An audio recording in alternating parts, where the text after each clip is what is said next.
Hi, my name is Ryan Damien, interviewing Valen Patrick Cianci. I just want to say thank you for doing this interview and taking your time out of your night. And so let's just get started. So the first question is, when did you first enlist? I enlisted in the Marine Corps on September 7th, 2001. So that was 4 days before 4 days 9/11. before 9/11. Yep. Swore in Baltimore, Maryland. Mm-hmm. How did you feel when 9/11 happened after you enlisted? Well, I was a senior in high school, so a little nervous and scared at the same time. It was I was going into boot camp in June of 2002, so I had a full year to prepare myself mentally. But yeah, I was a little scared. Mm-hmm. And how many years did you serve in the military, and how many deployments? 8 years, and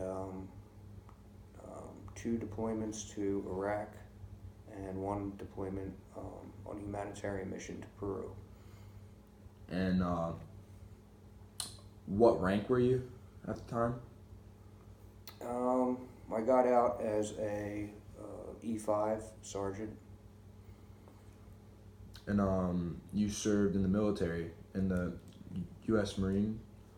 Yes, Correct. in the United States Marine Corps.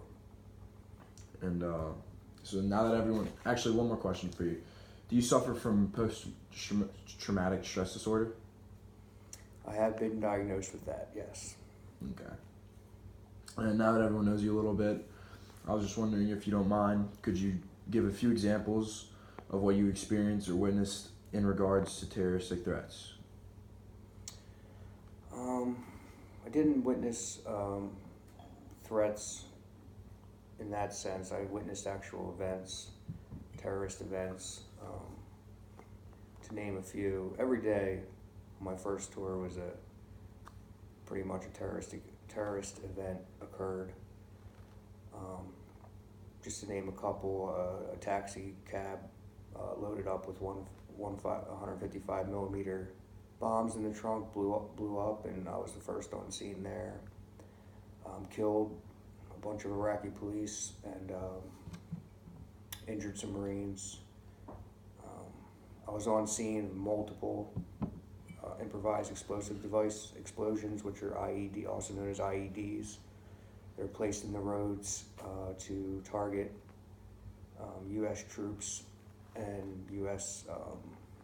Civilian government personnel.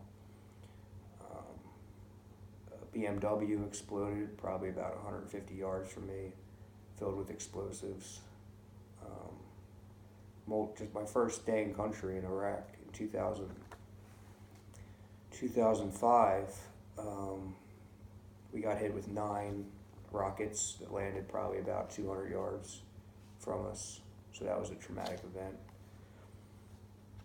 Just every day was a different experience, but these were all terrorist events. And sorry that you had to go through all that, and thank you again for serving our country. And I was just wondering, how do you feel about the government's situation and how it's handling things overseas?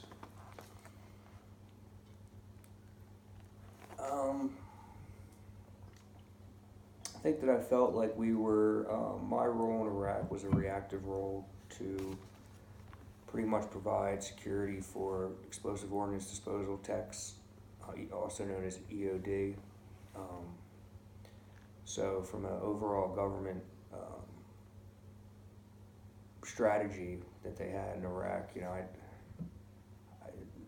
I honestly don't even think we should have been in the country. I always felt like we were there only because we were there. I was there because I was there to support my fellow Marines and other military personnel to basically get them health care if they got blown up, or to prevent additional explosives going off out in the roads.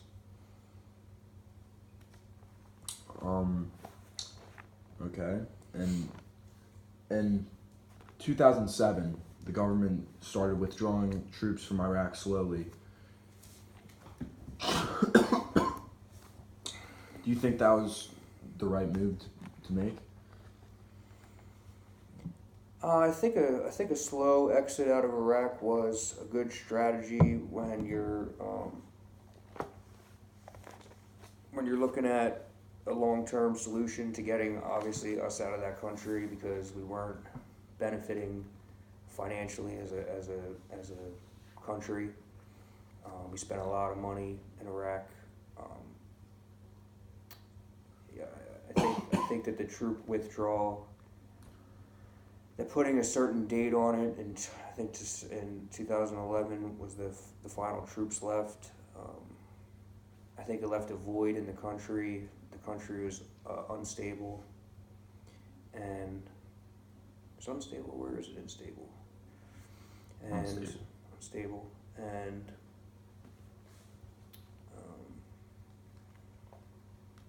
it basically formed. It was the cause of the creation of ISIS.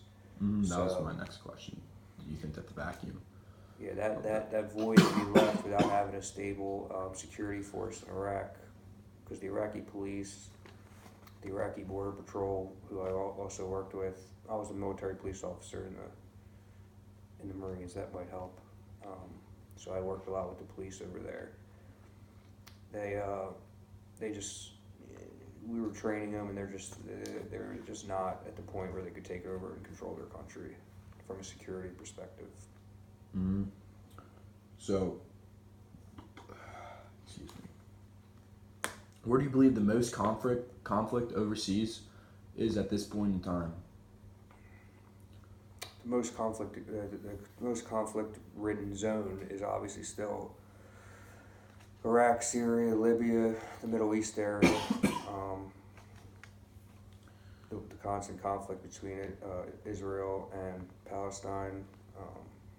That area is just, it's an area just set back in time, not able to conform to Western practices, Western culture, and it's hard to change. It's hard to take out a dictator like they did in Iraq and Libya, and not have and have the people control themselves, because that's not how they've operated for thousands of years. Yeah, I completely agree with that. And for the last question, do you think your efforts in Iraq helped put out any terroristic threats and made a change? From a terroristic threat to our country, most likely not. I think our biggest threat at the time was Al Qaeda,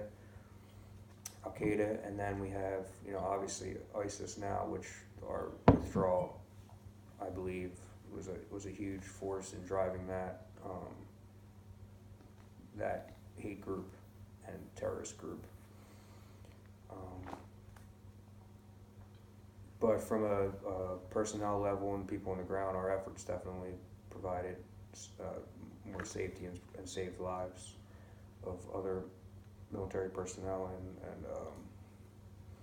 and even UN individuals in other countries, military forces that were on the roads or patrolling the cities and towns. All right, well, thank you again for your time, and thank you for your service. Have a good night. You're welcome.